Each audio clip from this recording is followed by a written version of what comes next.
மூணாறில் கடந்த தினம் 2 இடங்களில் திருட்டு சம்பவம் நடந்துள்ளது. அருவிக்காடு சென்டர் டிவிஷனில் மாரியம்மன் கோவிலிலும் எக்கோ பாயிண்டில் ஒரு கடையிலும் திருட்டு நடந்துள்ளது.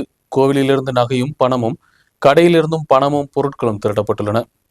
ஒரு இடைவேளைக்கு பின்பு மூணார் பகுதியில் மீண்டும் திருட்டுக்கள் தொடர்ந்து வருகிறது. 2 இடங்களில் மூணாறில் திருட்டு நடத்தப்பட்டுள்ளது. அருவிக்காடு எஸ்டேட் சென்டர் டிவிஷனில் மாரியம்மன் கோவிலில் திருட்டு நடத்தப்பட்டுள்ளது. கோவிலின் பூட்டை உடைத்து சிலையில் இருந்த 4 சவரன் தங்க நகை திருடப்பட்டுள்ளது. கோவில் உண்டியலை உடைத்து உள்ளே இருந்த பணமும் திருடப்பட்டுள்ளது. கோவிலில் வைத்திருந்த பழைய நாணயங்களும் காணாமல் போனதாக தெரிவிக்கப்பட்டுள்ளது. பணம் உட்பட 4 லட்சம் ரூபாயின் திருட்டு கோவிலில் நடத்தப்பட்டுள்ளதாக கோவில் கமிட்டி உறுப்பினர்கள் தெரிவித்துள்ளனர்.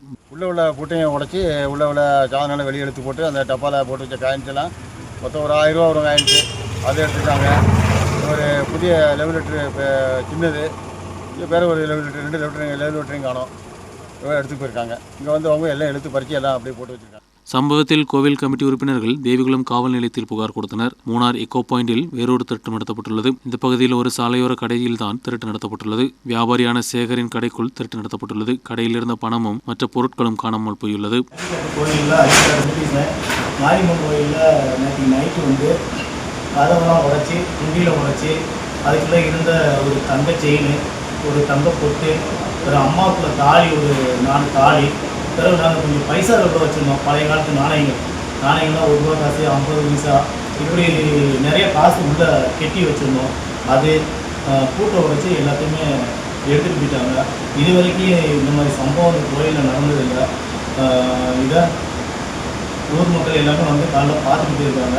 அந்த முண்டியில் உடைச்ச இடத்துல ஒரு கால் கடன் கிடக்கு. அதனால் நாங்கள் யாரும் அது பக்கத்தில் போகல. இதை ஊர் சார்பாக எல்லா சார்பாகவும் தெரியப்படுத்துவோம். மேலும் நாங்கள் போலீஸில் போய் கம்ப்ளைண்ட் பண்ணுறதுக்கு எல்லாம் தயாராக இருக்கோம். இந்த மாதிரி சம்பவம் அயற்கையில் வேறு எங்கேயும் நடக்கக்கூடாது. இந்த திருட்டை கண்டிப்பாக எங்களுக்கு கண்டுபிடிச்சி கொடுக்கணும்.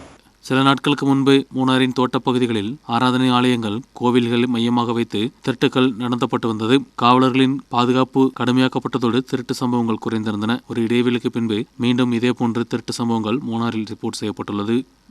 News bureau, Munnar.